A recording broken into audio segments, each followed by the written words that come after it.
I cannot go home, but it's okay. So a lot of you have been asking me about my living situation. Currently, I'm in Singapore right now, so let me just begin. I don't know what I was trying to do. So we were living in Singapore, and then we moved out and moved to Malaysia. So we were staying there for like around 10 days. So within those 10 days, what we were doing was like waking up at 5 a.m., coming back to Singapore for work, and also helping others move into our Singapore house. So that whole period, it was like moving 3 or 4 times. So we stayed in Malaysia for 10 days, and then we got the news that Malaysia might have an MCO because of COVID-19. So this is a very positive video. There's no crying, there's no like, oh my god, my life sucks kind of thing. I mean, I'm gonna try.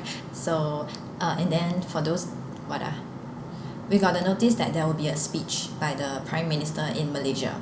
So we waited. It was supposed to be at 8 p.m. I remember because I kept refreshing and there was nothing. When the shower and stuff came out at like 9 plus, we started checking again and there was still nothing. And then the speech started at around like 10 p.m. at night, and it was in Malay. So nobody could understand unless you're obviously a Malay.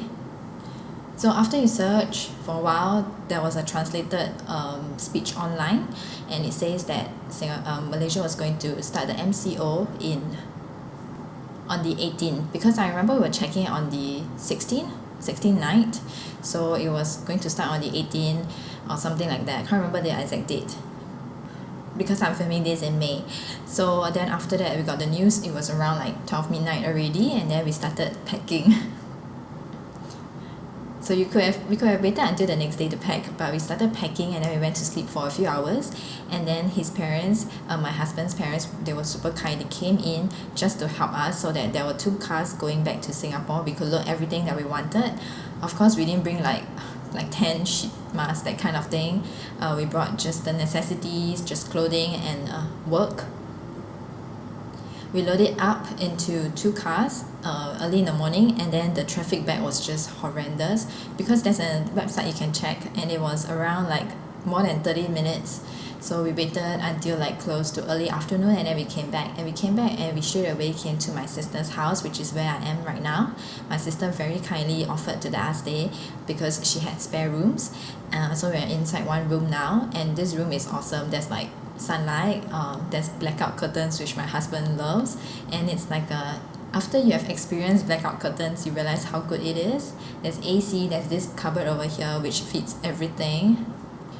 We both decided that it would be the best decision to stay at my sister's instead of with each other's parents, like the in-laws. So yeah, then it was only supposed to be for I think 2 weeks at first. Yeah, because Malaysia extend every 2 weeks. So at first it was supposed to be 2 weeks, and then Singapore started to have this CB.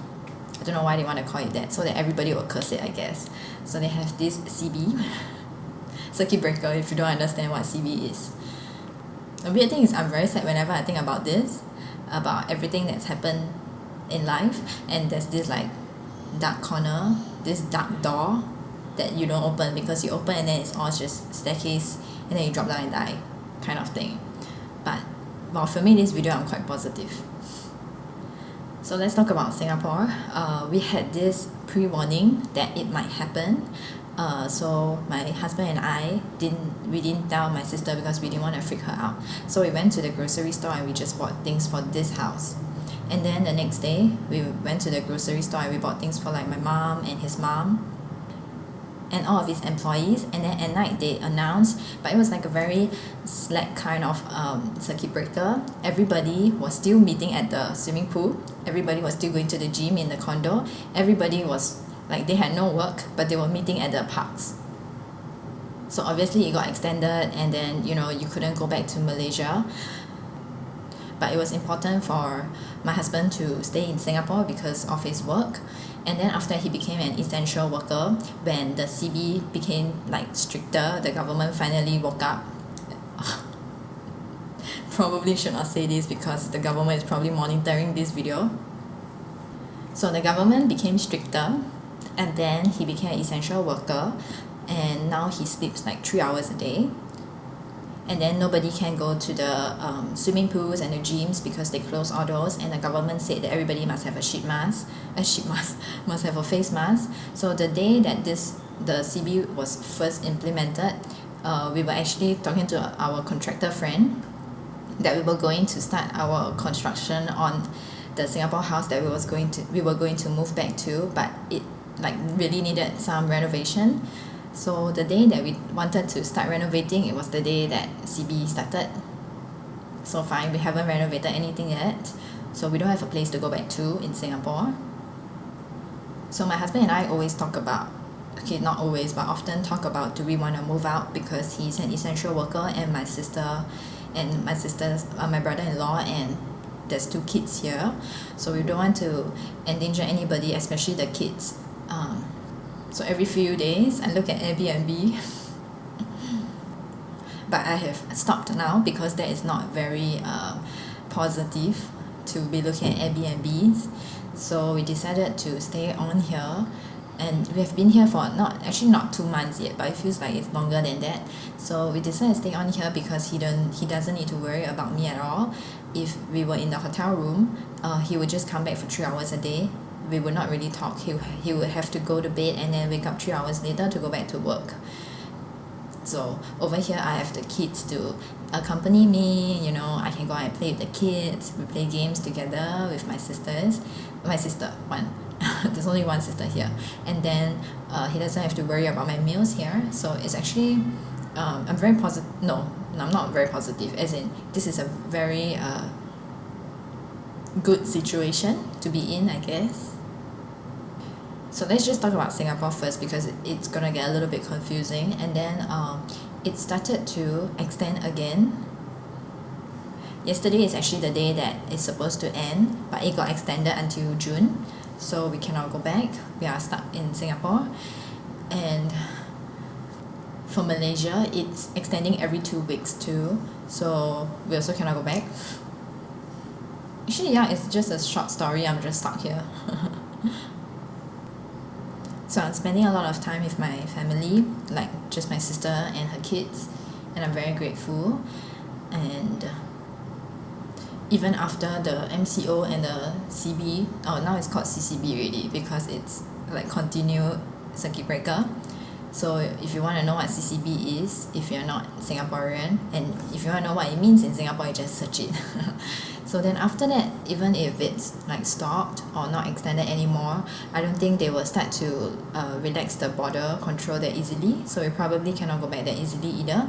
So then we have to think about, my sister wants us to just continue staying here, but we don't know. Maybe we'll move to another Singapore house that will be available in June, and then we have to spend money again. Who knows? Living in a hotel is like 3K, 100 a night, and I just can't do it.